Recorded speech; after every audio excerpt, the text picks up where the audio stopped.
The third Republican nominee for House Speaker drops from the race, and what Americans think about helping our Afghan allies. All that and more today, October 24th, 2023.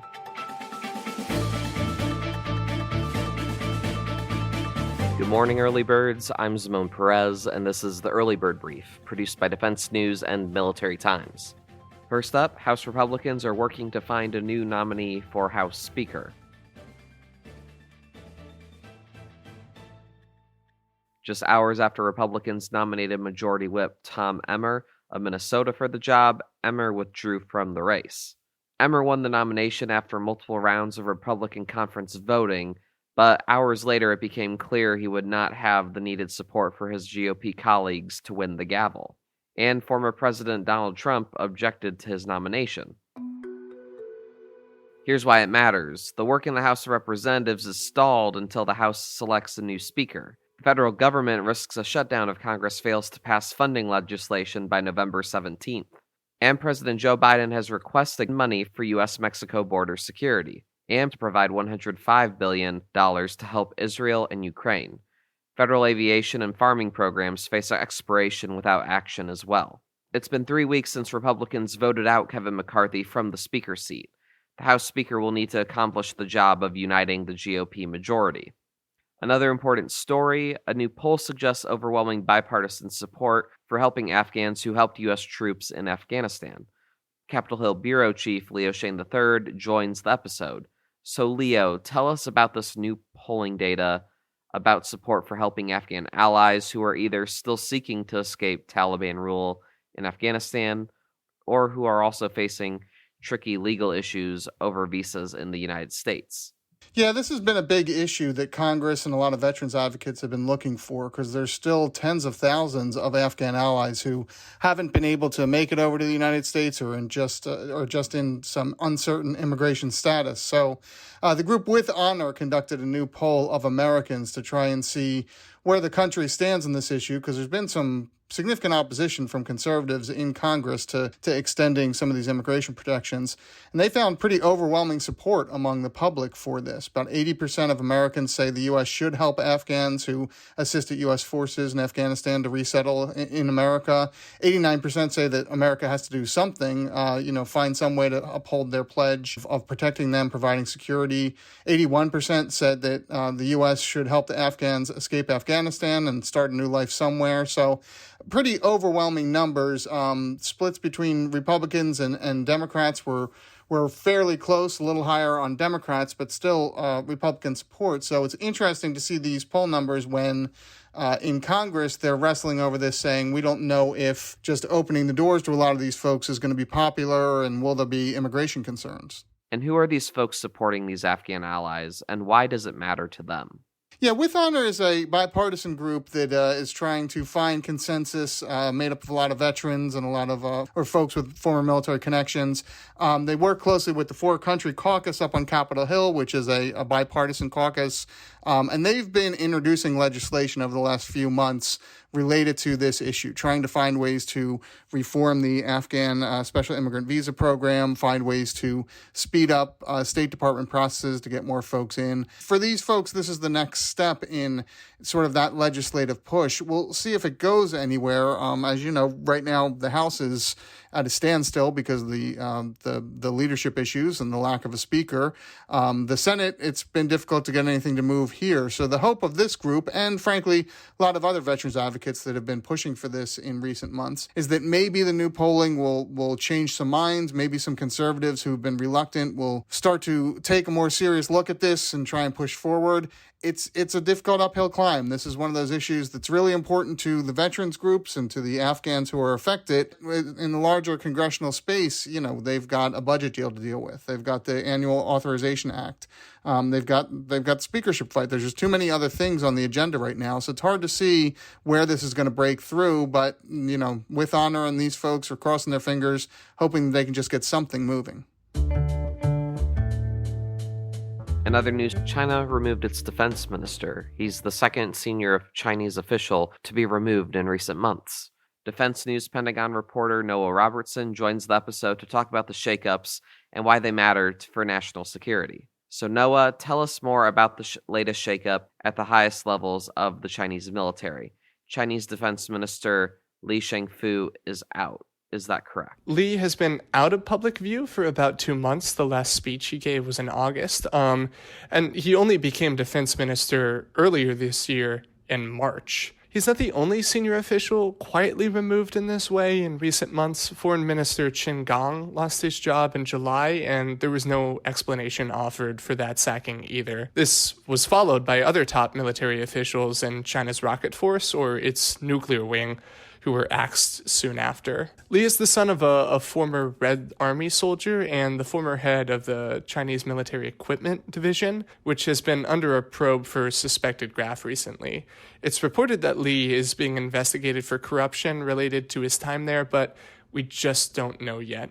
The two big takeaways, I think, from this really are that she has consolidated control to the point where he can pick the candidates for top jobs in the CCP and the PLA and other wings of the Chinese government. He's picking people who are later being purged, and that in some ways calls into question his judgment. Also, that these sort of continued purges of officials are continuing after that was something that dominated early in his tenure, but hasn't done so in a little while. And what does this matter to the U.S.? Its strategic posture in the Indo-Pacific and the broader idea of U.S.-China relations? Well, Zaman, I think the core thing that we need to remember here is that there's a lot of information that we don't know. So it's important not to come to any early judgment calls, and we certainly haven't seen any indication that U.S.-China relations, specifically in the military sector, are going to change. That being said, I think there are a couple important points here. The first is that Xi Jinping, the head of the Chinese Communist Party, has consolidated power recently. He came to office in 2013 and served the two customary 5-year terms as chairman of the CCP. Most recently, he has continued on an unprecedented third term in office. That means that he is more powerful than any Chinese leader almost since Mao Zedong. And for that reason, he's gained a lot of control over who fills top posts in the government. The second point goes back to something that's been suspended for almost a year, which is the all-important military-to-military discussions or discourses between the U.S. and its core adversary, China. These stopped last August when former House Speaker Nancy Pelosi visited the island, which Beijing took as an act of escalation because it considers Taiwan its own territory. After that visit, the Chinese cut off communications in the military front between them and the U.S., and the U.S. since has taken almost every opportunity that it can to ask for those to resume.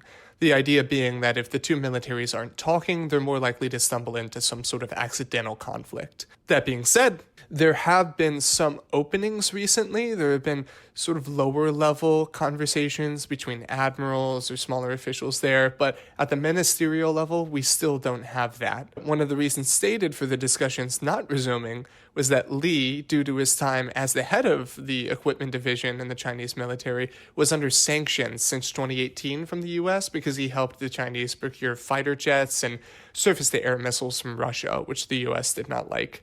Instead of resuming those discussions without conditions, Li and the Chinese military had said that lifting those sanctions would likely be a condition before they were to resume. Now that he's out of the job, we'll see if those military discussions do resume.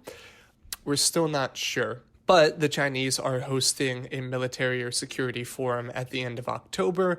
It was confirmed yesterday by two officials who are responsible for U.S. strategy, military-wise, in the Indo-Pacific, that the U.S. has received and accepted an invitation to send officials to attend that dialogue.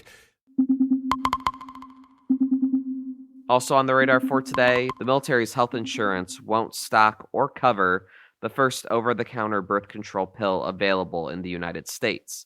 Some senators are asking why. Military Times Pentagon Bureau Chief Megan Myers joins the episode to discuss this. So, Megan, thank you for joining us. So, what's the new pill at the center of this debate? So it's called O-Pill. It's over the counter, and it's the first of its kind to be approved by the FDA in the U.S., and the approval happened in July. And what are these lawmakers who sent this letter asking of the Pentagon with regards to this pill and the military healthcare system? So these senators are asking that TRICARE, which is the military's health insurance plan, that TRICARE cover this pill at no cost to service members, to dependents, to any TRICARE beneficiaries, and that it be available in pharmacies DoD-wide. Right now, it isn't. DoD and TRICARE have a little bit of a funny relationship with contraceptives because TRICARE is not doesn't have to comply with the Affordable Care Act, which requires that all generic contraceptives be covered without a copay. TRICARE doesn't have to do that. So there are some contraceptives that aren't available through TRICARE, and there are some that require, a fee. And so the senators are asking that this particular pill be available without a fee and without any barriers, essentially, to being able to get it. So, who are the lawmakers asking about this, and what was the Pentagon's response? So there's Michael Bennett from Colorado, Mazie Hirono from Hawaii, Tammy Duckworth from Illinois, and Jean Shaheen from New Hampshire. They are the leads, but there are actually 31 senators who were signed on to this letter that was sent to DOD. Most of them are Democrats, but there are 2 Republicans, Lisa Murkowski and Susan Collins from Alaska and Maine, and then Bernie Sanders from Vermont as well. So I asked the Pentagon Press Secretary, Brigadier General Ryder, about the letter today, and he said that he would basically have to get back to me about whether that they had received it, but he said that they would respond appropriately to the senators as they do with all of the letters that they received from the Hill. And now here's some other stories we're hearing chirps about. The Air Force announced an additional squadron of F-16 fighting Falcons has arrived in the Middle East amid escalating tensions in the region. Army officials said a 21-year-old based at Fort Moore, Georgia, has died. A statement from the Army says Private First Class Cesar Gonzalez died after he was injured in a training exercise.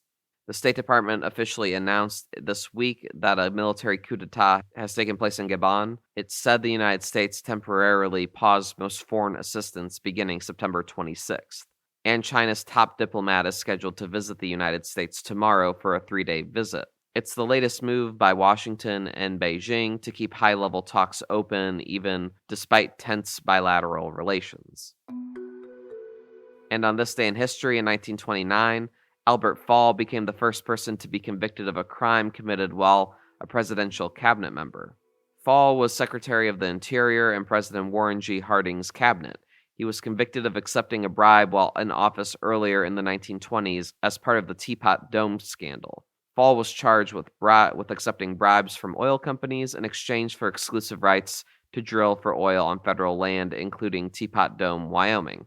So here's the military angle to that, though. The oil reserves at Teapot Dome and elsewhere have been set aside at the request of the U.S. Navy, which have been converting coal-fueled ships into oil-powered vessels.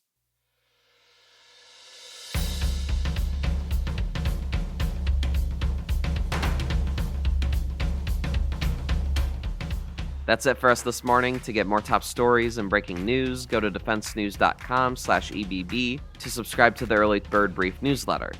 Please give us a like, rating, and a comment wherever you get your podcasts, and be sure to follow us on social media at @defense_news and @Military Times.